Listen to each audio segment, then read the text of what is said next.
My children, many people in the world believe that going to the Buddha hall to bow and worship is to ask the Buddhas to bless themselves and their families with peace and health.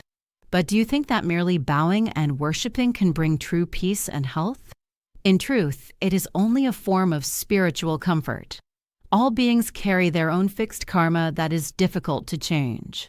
To truly transform this karma and escape from one's own calamities cannot be achieved simply by bowing and worshiping, my children.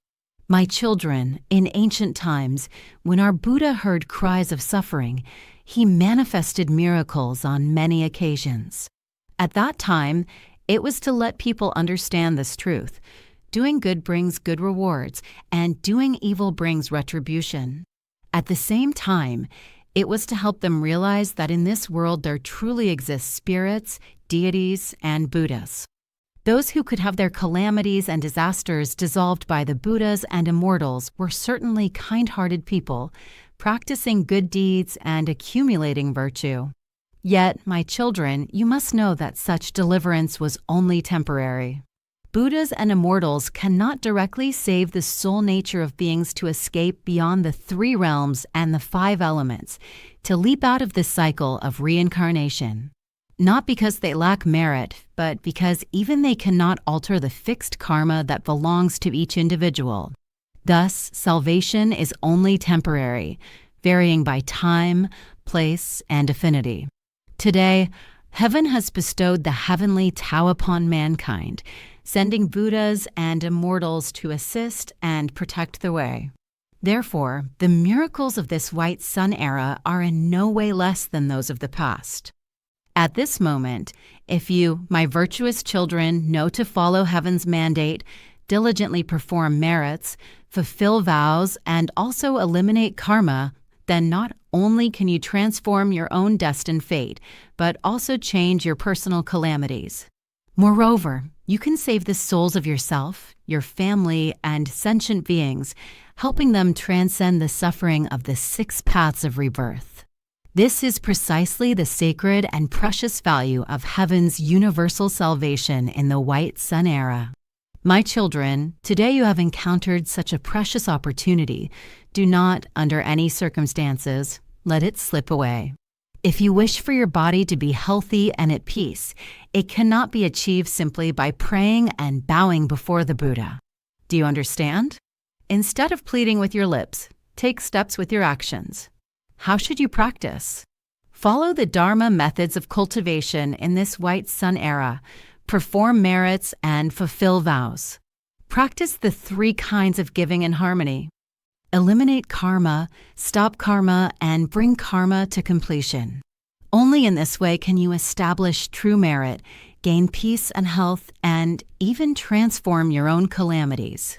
My children, to perform merits and fulfill vows in order to establish virtue is indeed precious. Yet you must also know how to preserve and safeguard the merits you have accumulated. It is like earning money, you must also know how to keep and protect it. Otherwise, no matter how much you earn, it will all end in vain. Merit is the same. If you do not know how to preserve and guard the merits you have built, then your acts of service or vows will not bear true results. And to preserve merit firmly, there is no other way than to learn how to stop creating karma. My children, do you know what it means to stop creating karma? To stop karma means not allowing your body, speech, and mind to commit sins, errors, or causes and effects of wrongdoing. When your body, speech, and mind do not fall into mistakes, do not create offenses, then the merits you have accumulated can be firmly preserved, without leakage or loss. If you only focus on building merit, but do not stop creating karma, you will fall into the situation where on one side you create merit, yet on the other side you are still creating karma. When calamities or disasters befall you, even heaven and the Buddhas cannot alter them for you. Why is that so? Because the merit you accumulated daily has been lost while you are still creating karma. When calamity arrives and your merit is insufficient, then even the Buddhas cannot change your destined karma. Thus it is said, man proposes, heaven disposes. If you act rightly, do much and practice diligently, then heaven will turn much in your favor and arrange the best outcomes for you. Therefore, now that you understand the importance of building merit, you must also firmly remember the importance of stopping karma. My children, do you know how to stop creating karma? To stop karma, you must first uphold the precept against killing, practice releasing life, and keep your body, speech, and mind pure, with words as bright and clean as jade. After that, you can begin cultivating the body and nurturing the nature, gradually advancing step by step, following the proper order. My children, it is not that cultivating the body and nurturing the nature are unimportant. But at the beginning, beings often do not understand what cultivating body and nature truly means. Therefore, we must rely on simple and outward practices as guidance for sentient beings. Take killing as an example. To kill is to seize, to take away the rights and freedom of another's existence. Ordinary people know that killing humans is wrong, but they do not realize that killing animals and eating their flesh is also wrong, for it is still taking away the life and survival of another being. Thus, we must begin with simple teachings to guide people, instill in them basic moral concepts, help them first to do what is right, correct their wrong actions, and then gradually lead them step by step from the shallow to the profound, toward the cultivation of body and nature. This is what is meant by abstaining from killing and releasing life. Abstaining from killing means not taking the life of any sentient being. This includes not killing humans, not harming lives, and also not killing small creatures such as flies, ants, or cockroaches. Though tiny, they too are living beings and are among the original seeds of future Buddhas. My children, the Buddha taught that all beings with life must be regarded and treated equally, with love, regardless of their form. If you can uphold the precept against killing, that itself is the practice of releasing life. Another way of releasing life is to avoid raising pets, poultry, or livestock merely for sale. Such actions are not truly releasing life. What does it mean to have pure speech as steadfast as jade? Pure speech means you must refine your mouth so that it is pure and clean. 1. Do not tell lies, do not speak falsehoods or deceit. 2. Do not speak frivolous or improper words, do not exaggerate or twist the truth. 3. Do not use harsh speech, do not curse, insult, or speak cruelly. 4. Do not sow division, do not gossip, slander, or create discord. Only when the mouth is purified and does not create verbal karma can the virtue of speech be preserved. Purity also means not eating the 3 defiled meats and the 5 pungent roots. What are the 3 defiled meats? They are O celestial defilement, birds; O earthly defilement, beasts; O aquatic defilement, aquatic creatures. Those who eat these defiled meats harm the 3 treasures of the body: essence, energy, and spirit. What are the 5 pungent roots? They are onion, garlic, scallion, chive, and tobacco. Those who consume the 5 pungent roots damage the 5 organs: heart, kidneys, lungs, liver, and spleen, and also disrupt the balance of the 5 vital energies: eyes, ears, nose, mouth, and body. As steadfast as jade means unchanging, never returning to eating meat for the rest of life. It symbolizes fidelity and unwavering commitment to the precept of not killing, just like in mathematics. A prime number has no divisor except itself and 1, unique and constant, from beginning to end. My children, do you know what it means to cultivate the body and nurture the nature? To cultivate the body means not allowing this body to commit killing, stealing, or lust.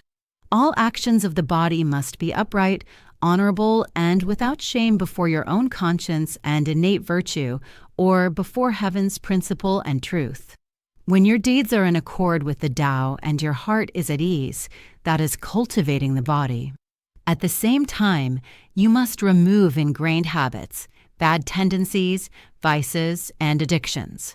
To nurture the nature means to preserve the heavenly nature and Buddha nature within yourself. You must keep your mind, thoughts, and intentions pure, not allowing ignorance to defile the originally pure heavenly nature. Thus, nurturing the nature requires cutting off ignorance and eliminating the three poisons, greed, anger, and delusion, in order to nourish the heavenly and Buddha nature. Greed means you must eliminate endless craving and insatiable desire. Anger means you must eliminate wrath, aggression, jealousy, and hatred.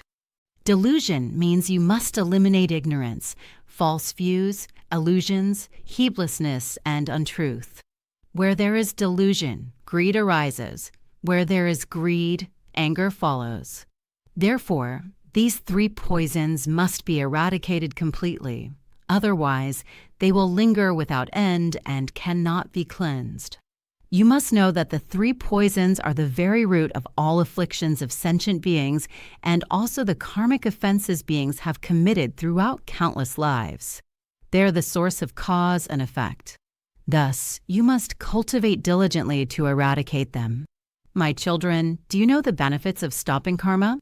If everyone could truly practice stopping karma, not only would it benefit themselves, but calamities and disasters would also be driven away. Why do calamities and disasters descend? Because beings do not restrain their behaviors and desires. They endlessly kill, commit sins, and create karmic causes and effects. From this, violent energies, resentment, and grievances accumulate in heaven and earth. These energies are inauspicious, disharmonious, and are a kind of turbid qi. The movement and rhythm of this turbid, inauspicious qi are unstable, lacking order. When severe, they even flow in reverse. If the reverse flow of qi in heaven and earth exceeds the proper flow, calamities and disasters are bound to strike. This is just like the qi within your own body. If qi inside is insufficient or scattered, your body will certainly become ill. If qi flows backward, one will surely face great danger because the body depends on qi for circulation and the blood flows with qi. If qi reverses, the blood also reverses and life is endangered. If the qi in the body is insufficient or impure, then essence, energy, and spirit will not be strong. When essence, energy, and spirit are deficient, the body will inevitably weaken. You must understand, essence, energy, and spirit are the three treasures of the human body. They are of utmost importance and cannot be lacking. Therefore, you must cultivate the body and nurture the nature to preserve these three treasures. My children, for those who cultivate, the qi in their body becomes balanced and harmonious. This is what is meant by a calm mind leads to harmonious qi. When the qi of the body is balanced and at peace, the body will naturally be healthy. Think carefully. If a person's mind is not stable, constantly rising and falling with endless thoughts and emotions, it directly affects the qi in the body. Thus, you can see that 1. If a person's mood is poor, the qi emitted from the body will surely be inauspicious and disharmonious. 2. If ignorance arises in the heart, the qi released will become crooked and unruly. 3. If the heart carries resentment and anger, the qi emitted will become violent, mixed with grievance and hostility. Therefore, if you want the qi in your body to be auspicious, harmonious, and balanced, you must cultivate both body and nature, and at the same time, you must also cultivate the mind. My children, if you wish to take on the sacred mission of being an altar host or lecturer of the Holy Mother, you must certainly maintain pure speech as steadfast as jade. Pure speech can help you eliminate the turbid qi that remains in your body. When the body no longer carries residual turbid qi, it can be replaced with a new current of qi pure and refined. Why do those who fail to maintain pure speech carry heavy turbid qi? Because those who eat animal flesh or the 5 pungent roots have strong turbid qi in their bodies. Animals already bear karma and suffering, and when they are slaughtered by humans, their hearts are filled with fear, panic, pain, and hatred. Remember, when humans give rise to hatred, the chi they emit is inauspicious, carrying grievance and violent energy. Animals are no different. At the moment of slaughter, their resentment and turbid chi spread, some remains in the corpse, while some diffuses into heaven and earth. When people eat that flesh, they absorb this turbid chi and toxins into their own bodies, where it lingers. Thus, it is no wonder that so many people today suffer from major illnesses, strange diseases, incurable conditions, and increasing cancer rates, especially in nations and communities where meat consumption is dominant. Therefore, cultivating body and nature is to make the chi within you auspicious, harmonious, and balanced. Have you noticed? When you meet someone who truly cultivates, you naturally feel drawn to them. This is because the breath and energy field they emit are auspicious, gentle, and steady, bringing peace to all around them. Such a cultivator can guide beings beyond suffering. Pure speech also ensures that your chi remains pure and free of turbid energies.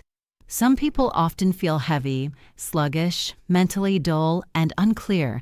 This comes from consuming too many turbid foods. The impure chi, toxic chi, and yin chi remain in the body, making the body uncomfortable. Furthermore, alcohol is also considered among the turbid substances. The 5 pungent roots absorb impure chi from heaven and earth as they grow, and alcohol, when consumed in excess, clouds the mind, causes loss of reason, and harms the body. Therefore, it too must be avoided. My children, do you know what other causes make your body carry turbid chi? It is when the karmic debts of your own past come to demand repayment, even to the point of claiming your life. At that moment, turbid chi arises within your body, making you feel heavy and uncomfortable, preventing your spirit from being clear and bright. This is the reason. Therefore, cultivating the body and nurturing the nature must go hand in hand with maintaining pure speech. Neither can be lacking. In addition, eliminating karma, stopping karma, and dedicating abundant merits to dissolve the karmic debts accumulated over lifetimes are extremely important. Have you ever thought whether the breath and chi you carry affect the chi of heaven and earth? Of course they do. Heaven and earth are a great macrocosm, while the human body is a small microcosm. Man lives between heaven and earth as one of the 3 powers, heaven, earth, and human. Thus, the mind, tendencies, behaviors, and actions of human beings indirectly influence everything within heaven and earth. You can observe the calamities and disasters occurring in the world and reflect, what wrongs, errors, and sins has humanity committed? For example, great tsunamis arise primarily because humanity has excessively slaughtered aquatic creatures in vast numbers. The resentment and grievances of these beings cannot be contained, condensing into great disasters, causing calamities and catastrophes to fall. Or take the recent floods, bringing heavy casualties, loss of property, and countless people left homeless. The cause also lies in humanity's killing karma, combined with excessive indulgence in lust. To satisfy cravings for food, people constantly kill sentient beings, desiring rare and exotic things the more unusual, the more they kill and consume. To satisfy personal lust, they disregard morality and ethics, engaging in endless adultery and debauchery. This leads to abnormal climate changes, continuous rains, and repeated disasters. My children, lust belongs to the element of water. Therefore, if you wish to rescue and resolve calamities, you must purify your spirit. Why must we now continually emphasize and elevate the reform of the spirit? Why must we tirelessly proclaim the truth of the great Tao?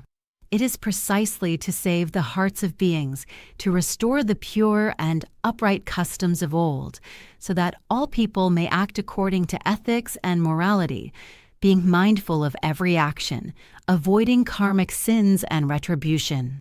Beyond correcting your behavior and transforming your thoughts and emotions to preserve goodness in heart and deed, you must also widely proclaim the truths of the great Tao to awaken and transform beings, helping them understand the principles of the way.